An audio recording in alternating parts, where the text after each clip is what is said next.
Love marriage वाली बहू। सुबह का वक्त था और सरला जी काफी उदास चेहरा लिए हुए पार्क में बैठी हुई थी। तभी उनकी सहेली सुमन वहां पर आती है। क्या हुआ सरला जी, आज मॉर्निंग वॉक करने का इरादा नहीं है क्या? इस तरह चुपचाप क्यों बैठी हैं? आई तो थी ये सोचकर कि पार्क में जाकर थोड़ी देर पहले टहल लूंगी, लेकिन क्या करूं, मन ही नहीं कर रहा। अरे सब ठीक है, तो इतनी परेशान क्यों नजर आ रही है? नहीं नहीं, ऐसी तो कोई बात नहीं है, सब ठीक है। अरे भाई, अब तो आपको खुश नजर आना चाहिए। अभी कुछ महीने पहले तो बेटे की शादी हुई है, घर में नई बहू आई है, आपके चेहरे पर तो रौनक नजर आनी चाहिए। अरे छोड़ो भी, आजकल की बहुओं के बारे में क्या बताऊं आपको। क्यों, क्या हुआ बहन जी, कोई परेशानी है क्या? कुछ किया क्या बहू रानी ने? अरे भाई, अभी तो शादी को 6 महीने हुए हैं। अब आपसे क्या छुपाना, आप तो जानती है मेरे बेटे ने लव मैरिज की है और मुझे ना इन लव मैरिज वाली बहुओं पर बिल्कुल भरोसा नहीं। ना जाने कब मेरे बेटे के कान भर दे। अरे लेकिन सरला जी, आपके बहू बेटा तो आपके साथ ही रहते हैं, फिर आपको इस बात का डर क्यों है? पता नहीं क्यों बहन जी, अभी तो मुझे अपनी बेटी दीपाली की भी शादी करनी है। बस इसी बात को सोचकर परेशान रहती हूँ। ये लव मैरिज वाली बहू पता नहीं कितने दिन परिवार में एडजस्ट कर पाएगी। कल को अगर बेटे को लेकर दूसरी जगह चले गई तो क्या होगा? अरे हाँ, याद आया, दीपाली तो दिल्ली में नौकरी करती है ना? हाँ हाँ, बहुत अच्छी नौकरी लगी है उसकी।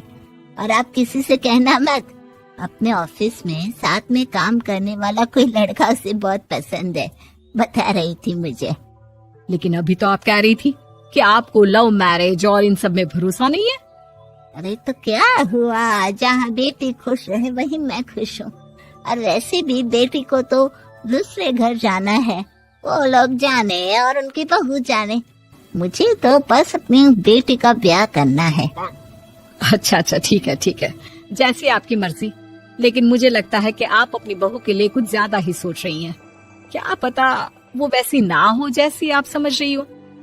सरला जी अपनी जगह से उठते हुए कहती है, अब ये तो भगवान जाने, बस मेरी बेटी दीपाली की शादी उसकी पसंद से हो जाए तो मैं गंगा नहा लूं। चलिए बहुत देर हो गई है, मैं भी अब घर जाती हूँ। अच्छा अच्छा ठीक है, मैं भी चलती हूँ। अगले दिन जब सरला जी अपने घर पर बैठकर चाय की चुस्कियां ले रही थी, तभी उनकी बहू वहाँ पर आती है। मम्मी जी, मैंने एक जगह नौकरी के लिए अप्लाई किया था और वहाँ से सब कुछ पॉजिटिव आया है। मैं भी नौकरी करना चाहती हूँ ताकि घर के खर्चों में थोड़ा हाथ बटा सकूं। अरे बहू, तुम्हें नौकरी करने की क्या जरूरत है? मेरा बेटा अच्छा खासा कमाता है, क्या तुम्हें किसी बात की कोई कमी है? तभी सरला जी का बेटा वहाँ पर आता है।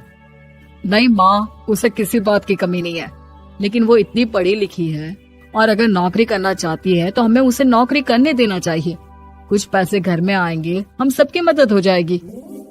तुम तो ऐसे कह रहे हो बेटा जैसे ये घर तुम्हारी पत्नी की कमाई पर ही चलता है। अरे नहीं नहीं मम्मी जी, इनके कहने का ये मतलब नहीं है, बस मेरी ही नौकरी करने की इच्छा थी, इसलिए आपकी परमिशन चाहते हैं। अब भाई, मेरा बेटा तुम्हें लव मैरिज करके घर में लाया है, मैं तुम्हें कुछ कैसे कह सकती हूँ? जो मर्जी आए करो।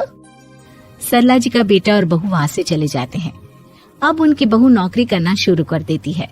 कुछ ही दिन बाद सरला जी की बेटी दिल्ली से अपने घर आती है और अपनी माँ से कहती है, माँ, मैंने आपको बताया था ना, मुझे अपने ऑफिस में साथ काम करने वाले एक लड़के से बहुत प्यार है, मैं उससे शादी करना चाहती हूँ। माँ, हाँ हाँ, तो मैंने कब मना किया?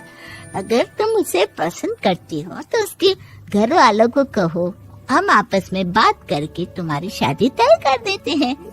अरे लेकिन माँ, एक बहुत बड़ी परेशानी है। क्या परेशानी है बेटा? माँ, वो लड़का बहुत अच्छा है, लेकिन कुछ ज्यादा ही पैसे वाले घर से उसके माँ बाप।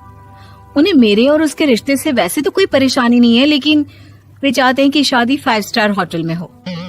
अरे ऐसे कैसे, हम तो मिडिल क्लास लोग हैं, हमारे लिए 5 स्टार होटल में शादी करना कोई आसान काम थोड़ी ना है। लेकिन माँ, मैं क्या करूँ? मैंने उनसे बात करने की बहुत कोशिश की, बस एक इसी जगह बात अटक गई है।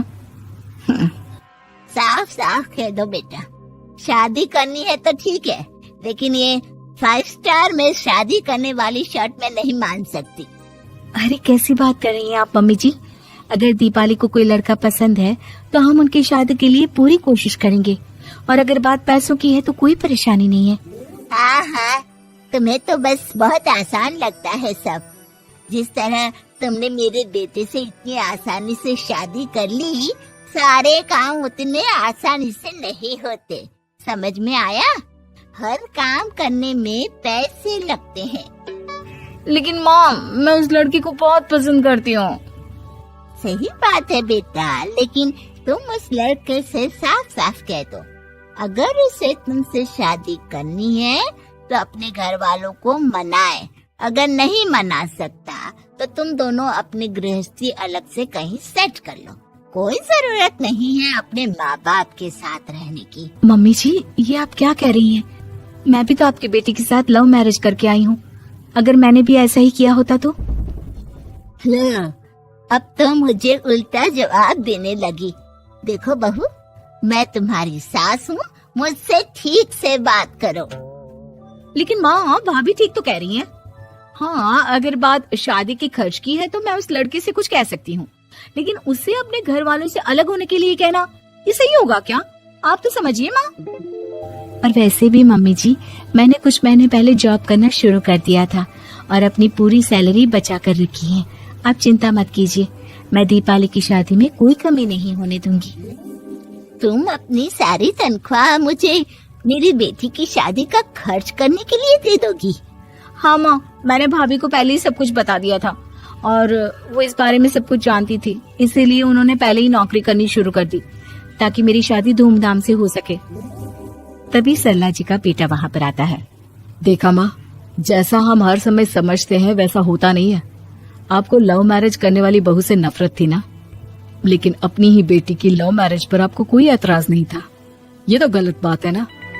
हाँ बेटा, सही कह रहे हो तुम। बहू, मुझे माफ कर दो, मैंने तुम्हारे बारे में गलत सोचा।